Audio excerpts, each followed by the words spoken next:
The Great Galactic War had left the galaxy in ruins. Star systems once vibrant with trade and technology now lay scattered in fragments, their towering cities reduced to ash or overgrown with weeds.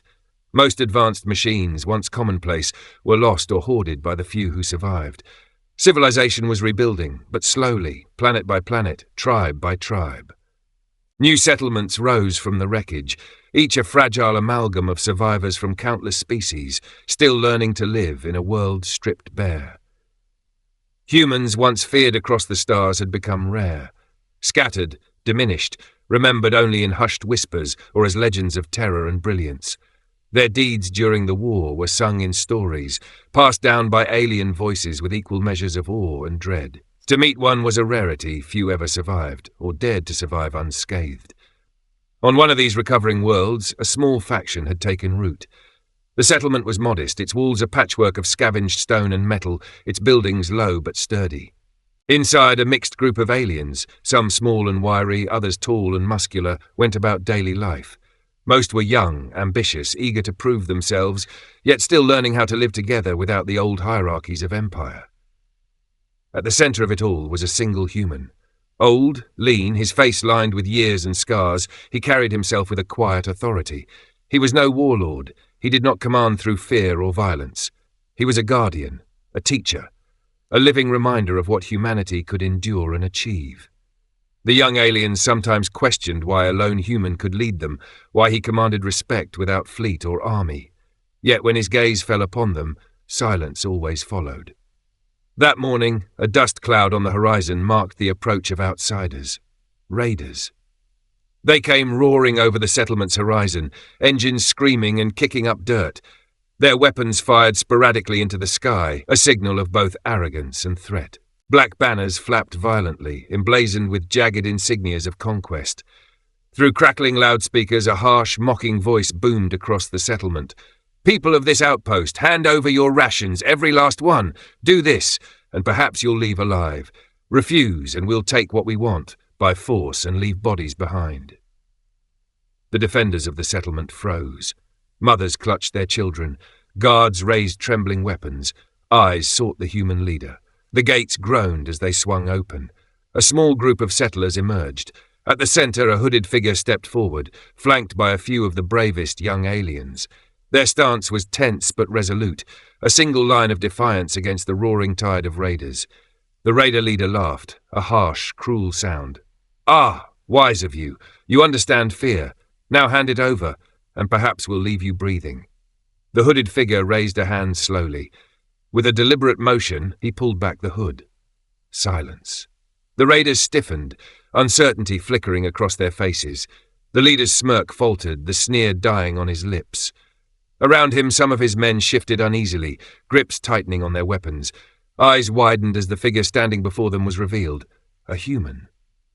The settlement's defenders held their breath. Even the wind seemed to pause, as if the world itself recognized the moment. The human's gaze swept over them. Calm, unyielding, heavy with the weight of a lifetime few could imagine.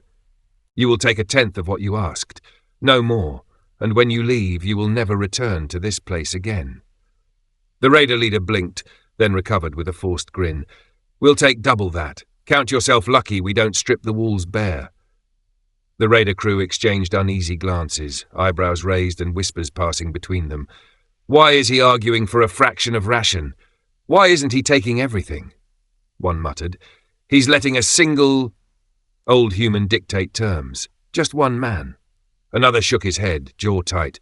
Confusion rippled through the ranks as their leader debated, seemingly humoring a foe who should have been too weak to resist.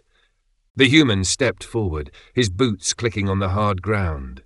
The scars along his arms and face caught the sunlight, a testament to countless battles fought long ago. His eyes, hardened and piercing, fixed on the raider leader. "Let me introduce myself. My name is Jack Mason." He paused. The air thickened around his words. The raider leader's face paled slightly, but he tried to mask it with arrogance.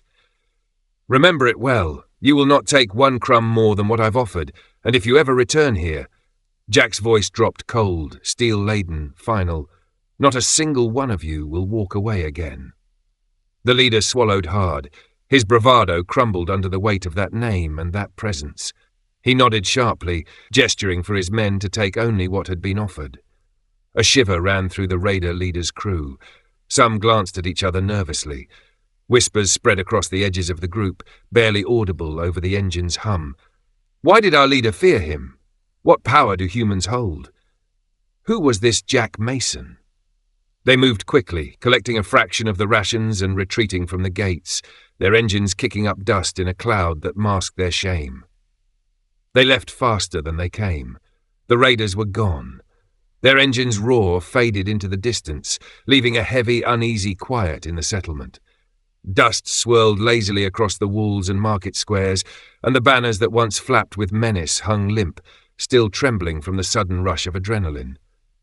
Some settlers exhaled, relief softening their shoulders. Others, especially the young ones, remained tense, unease crawling through their veins like ice. Not everyone agreed with the decision to give away the rations. Some whispered that survival meant nothing if they surrendered before a fight. Daza, a young, strong-limbed alien with eyes burning defiance, could not contain himself. He stepped forward, chest thrust out, eyes blazing with fire. His voice carried across the square, sharp and accusing. This was weakness, he snapped, teeth bared. We should have attacked immediately, cut them down before they even reached the gates. A murmur of agreement rippled through a few of the younger aliens nearby, their eyes bright with defiance. Daza's gaze fixed on the human leader, accusing and unyielding. You, he hissed, you call yourself our leader, but what kind of leader gives away food when our own bellies starve? You are old. Human. Old and cowardly. That is what you are. The moment the words left his mouth, the entire settlement froze. The air itself seemed to stop moving. Even the young ones who had agreed with him before now looked pale, as if he had just stepped over a sacred line. The older aliens, weathered and lined with the scars of their own battles, exchanged knowing glances. They knew better than anyone. Humans were anything but cowards. The human finally spoke, his voice gravel and iron. Coward. He stepped forward, each word cutting like a blade. Boy, in war, I fired my rifle until the barrel melted in my hands. I have taken so many lives that the number no longer matters, only the faces I still see when I close my eyes. His gaze locked on Daza, unflinching. I know war more than you know the sound of your own heartbeat. I know it in the screams of burning cities, in the silence after the last gun falls quiet. Do you think we humans survived because we were cowards? He took another step, and the young alien stumbled back. No, we endured because when all others broke and ran, we did not yield. We held the line until our last breath so that others might live. We became shields with our bodies. We stood in fire so others could crawl to safety. That is the weight of being human. He paused, letting the memory and gravity settle over the crowd. His gaze swept over Daza and the young aliens, penetrating and unrelenting. War is not glorious. War is not honorable. It is fire, destruction, and death.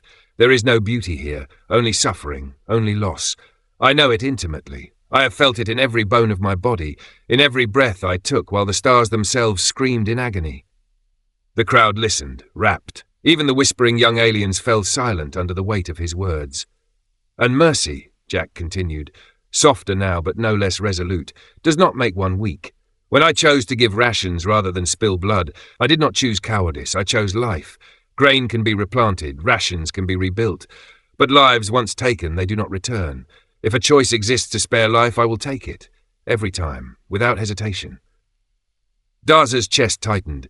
The fire in his eyes flickered uncertainly. Cowardice, Mason's voice cut sharply through the silence, is abandoning your post, running from responsibility, hiding while others fall. Mercy, he said, voice ringing with finality, is strength born from suffering. Remember this distinction, young ones. He stepped closer, gaze locking with Daza, his presence both warning and declaration. I am no coward. I am what war made me. If you force me to take up arms again, the galaxy will remember why it once feared the name of man. A hush fell across the settlement. Not a creature stirred. Even the wind seemed to hold its breath. Daza's jaw trembled. Defiance drained from him like water from a broken vessel. The fire in his eyes was replaced with awe and a hesitant understanding. The square had long since emptied. Jack Mason had retreated to his chambers, his cloak trailing behind him, silence marking every step.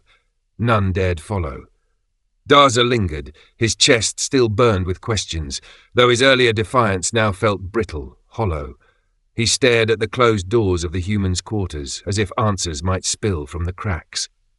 It was then that one of the elders approached, an old reptilian, his scales dulled with age, his eyes heavy with memories carved deep by time. He placed a clawed hand on Daza's shoulder. "Do you wonder," the elder asked softly, "why the raider left so quickly? Why their leader, swollen with arrogance, yielded with hardly a protest after hearing a single name?" Daza's brow furrowed. He shifted uncomfortably, pride still pushing him to resist, but truth gnawed at him. "I noticed. That's what I wanted to know. I thought it because humans were feared. But I do not understand. Why would a band of raiders, armed and numerous, fear an old man so?" The elder's gaze turned distant, as though he were staring through Daza, through the walls, back into another time. His voice carried the weight of something more than memory. It was reverence edged with sorrow. "Because that old man," he said, "once stood at the edge of annihilation, at the Viridian star system, a battle, a stand so crucial it turned the tide of the Great War. Humanity had been bled nearly dry, their armies shattered, their fleets burned. Yet he, Jack Mason, took command.